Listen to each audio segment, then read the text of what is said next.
C'est un clown, lui, hein, hein? C'est un clown, lui, hein? C'est rigolo, hein? Ben, il faut, hein. Il est rigolo dans la vie. Toi, t'es voyageur? Oui. Moi, ça m'arrive d'aller sous le chapiteau. Tu vas sous le chapiteau aussi, des fois? Jamais? T'es pas croyant, toi? Ah, et alors, comment ça se fait? Les parents veulent pas. Pourquoi ils veulent pas? C'est comme ça. Faut obéir à ses parents. C'est ça. Chacun son point de vue. Faut les respecter, ouais. T'as pas le même point de vue que tes parents, alors? Non. Et comment ça se fait, ça? Parce que c'est rare, quand même. Ça arrive. Mais bon, ça arrive apparemment. Hein. Alors, toi, tu crois? Je suis croyant. D'accord. Tu crois quoi, toi? Pas, mais l'évangile, Ok. je pratique pas. Mais je suis croyant. C'est-à-dire, tu pratiques pas. T'es obligé de pratiquer quand tu crois. Mais je C'est- sais pas, je suis croyant. D'accord. Donc, t'es un chrétien. Je suis croyant parce que je suis pas baptisé chrétien, mais Ouais, mais ça viendra, hein. peut-être un jour, je sais pas. Mais tu crois en Dieu, tout ça. Exactement. Donc, tu sais qu'un jour, tu vas mourir. Un jour, oui. Et après, qu'est-ce qui va se passer? Ah ben ça après, mon pauvre Dieu. Qu'est-ce qu'il y a écrit dans la Bible? Et ben moi, je suis pas le premier à être sauvé, toi. Tu sais lire, quand même. Je sais lire. Ouais, maintenant, quand même, c'est beaucoup mieux qu'avant, hein, chez les voyageurs. Ouais. Ben, il y a écrit dans la Bible qu'il est donné à l'homme de mourir une fois et qu'après vient le jugement. Donc on Oui. va être jugé.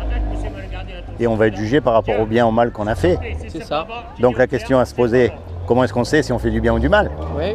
Ah, alors, comment on sait? C'est bien dommage en demandant. Non, mais tu connais les 10 commandements? Non. Les 10 commandements, c'est la loi de Moïse. C'est ça qui va déterminer si on fait quelque chose de bien ou pas. C'est la loi de Dieu. Alors par exemple, il y a un commandement qui dit « tu ne mentiras pas ». Est-ce que tu as déjà menti? Ah bien sûr. Comment on appelle quelqu'un qui a menti? Un menteur. Il y a un commandement qui dit « tu voleras pas ». Est-ce que tu as déjà pris quelque chose qui n'est pas à toi? Peu importe la valeur, hein. Oui, j'ai déjà pris, oui. Il y a un commandement qui dira « tu obéiras toujours à tes parents ». Et ça, j'ai désobéi quelques fois, oui, comme tout le Mais monde. tu sais pourquoi elle est belle, cette loi de Dieu? Parce que on est tous coupables. Je suis pas mieux que toi, j'ai menti aussi, j'ai volé, j'ai désobéi à mes parents. Donc face à Dieu, on est tous pareils. Et c'est pour ça qu'on ne peut pas se juger les uns les autres. Voilà. On est tous coupables. Maintenant, le problème, c'est que quand on meurt, on va être confronté à cette loi-là. Ah, et là, Et là, c'est là qu'on est dans la merde. si Dieu te juge par rapport à sa loi, t'es coupable ou innocent? Ah bah moi, je suis le premier des coupables, oui. Non, deuxième, moi d'abord. Et si t'es coupable, c'est le paradis ou l'enfer? Bon, je pense pas que ça va être le paradis, hein. Ah, c'est l'enfer, hein. Et ça nous chatouille de savoir que si on meurt là, dans 5 minutes, on risque l'enfer. Ah, ça nous chatouille fort. Maintenant, tu as dit que tu croyais en Dieu. Ouais, Dieu a tout créé. ouais. Et un créateur, ça aime ce qu'il crée. Ah bah bien sûr. Un musicien, il aime sa musique. Vous qui aimez la musique, les gens du voyage, on est d'accord, hein? La musique, il n'y a rien de mieux. Vous aimez quand vous faites la musique. Eh bien, Dieu, ça doit être pareil. Comme il a créé tout le monde, il aime le monde. Et donc, il ne veut pas nous punir. Bah non, mais bon, quand t'es obligé de le punir. Seulement, il a fait quelque Un chose. parent aime son fils, mais bon, s'il fait une connerie, on est obligé de le punir, hein. Il a fait quelque chose, justement, par amour. Parce que comme il a vu qu'on était impossible, qu'on était désobéissant, qu'on était perdant, en fait, et qu'on méritait la mort, il a fait quelque chose, justement. Pour que toi et moi, malgré qu'on soit coupables, on puisse éviter d'aller en enfer. Est-ce que tu sais ce qu'il a fait? Il a envoyé son fils, non? Pas ça? Oui, bien sûr, mais pas que ça. Il a fait quoi aussi? Parce que je vais te dire, en fait, Jésus, c'est Dieu lui-même. C'est Dieu qui s'est revêtu d'un corps. Il s'est habillé, il a pris une forme humaine. Tu liras ça dans Jean, dans le livre de Jean au début. D'accord? Parce que comme il n'a trouvé aucun homme sur terre qui soit parfait, ni même le religieux des religieux, il ne pourra pas dire qu'il a jamais regardé une femme dans la rue pour la convoiter, hein? Eh bien, il est venu lui-même et il s'est sacrifié pour nous sur la croix. Quand Jésus est mort à la croix, il est mort à ta place et il est mort à ma place. Il a pris sur lui tout ton péché. Tu comprends? Lui qui était pur. Tu vois, imagine, tous les deux, on fait un braquage. Ah, je serais pas peut-être le premier à faire ça non plus. Et on se fait attraper, bien sûr. Je suis pas un grand brigand. Ouais, mais justement, on se fait attraper et donc on passe devant le juge. Et le juge lui dit, voilà, tous les deux. Vous payez 20 millions d'euros, vous partez 50 ans en prison.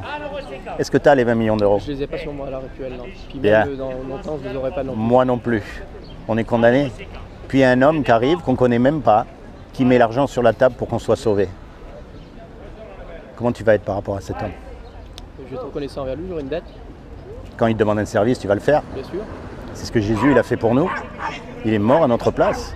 Tu te rends compte? Alors qu'on ne le connaît pas, nous, hein? Après tout. C'est lui qui est venu pour mourir à notre place, pour que le jour du jugement dernier, on soit sauvé. Il est quand même gentil, Jésus, hein. Alors, Non. tout à l'heure, je t'ai dit que j'allais sous le chapiteau, mais c'est pas le but. Le but, il n'est pas là. Si tu y vas, tant mieux. Si Oui. tu y vas pas, c'est pas grave.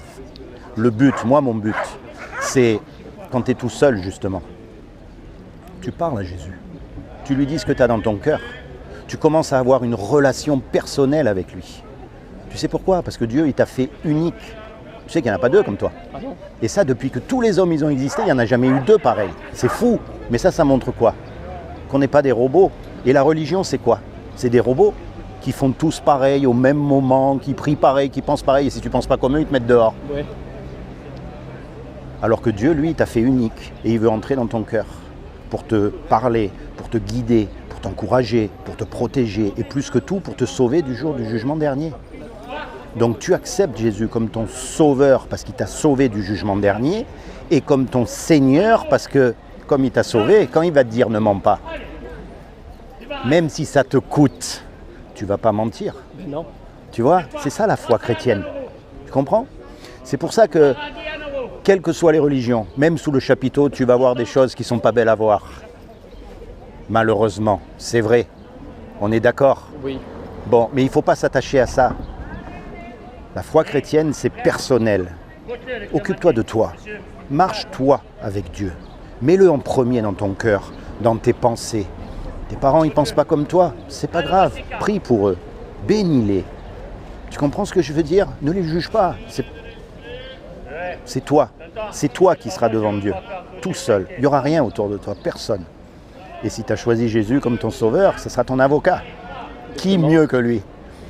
Tu as une Bible à la maison? Non. Je vais t'en donner une. Ouais. Comme ça, tu en auras une. Ah ouais.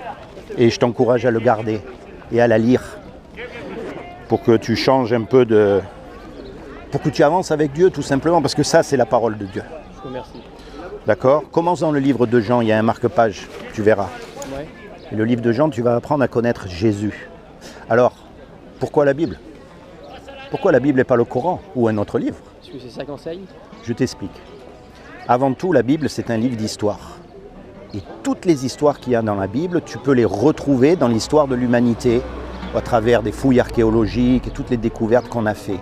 Donc c'est facile à prouver. Et en plus de ça, il y a toutes les prophéties accomplies. C'est-à-dire des hommes comme Ésaïe, comme Jérémie, comme tous ces hommes-là qui ont écrit il y a 3000 ans, il y a 2000 ans, des choses qui se sont passées à la lettre aujourd'hui avec un tout petit pays qui s'appelle Israël. Donc on ne peut pas nier l'origine divine. Le Coran n'a pas de prophétie accomplie. Il y a peut-être une bonne manière de vivre pour eux, tu vois ce que je veux dire? Ou dans toutes les religions, c'est un bon code pour bien vivre, mais il n'y a pas les prophéties accomplies. Donc, ok, mais ça ne vient pas de Dieu. Alors que là, il y a les prophéties accomplies, ce qui veut dire que Dieu est en dehors du temps. Et c'est logique, si c'est lui qui a tout créé. Il a créé le temps aussi. Aussi, ça va dans le pack. Hein. C'est comment ton prénom? Clyde. Clyde. Sois béni, Clyde.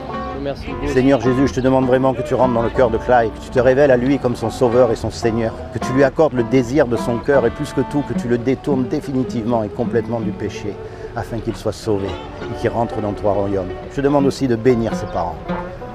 C'est gentil. Sois béni, mon ami. Soyez bénis aussi. Sois béni. Et lis la Bible. C'est-à-dire, Garde-la avec toi toute ta vie. Il faut s'accrocher à ça parce qu'il n'y a rien d'autre dans la vie. Tu seras toujours déçu par les hommes, quels qu'ils soient. Je te souhaite de trouver une femme qui t'aime, que tu aimes, que vous ayez des enfants, franchement, que voilà. Mais il faut que Dieu soit au milieu. N'oublie jamais ça. écoutez, je vous remercie. Sois béni. Bonne journée, au revoir.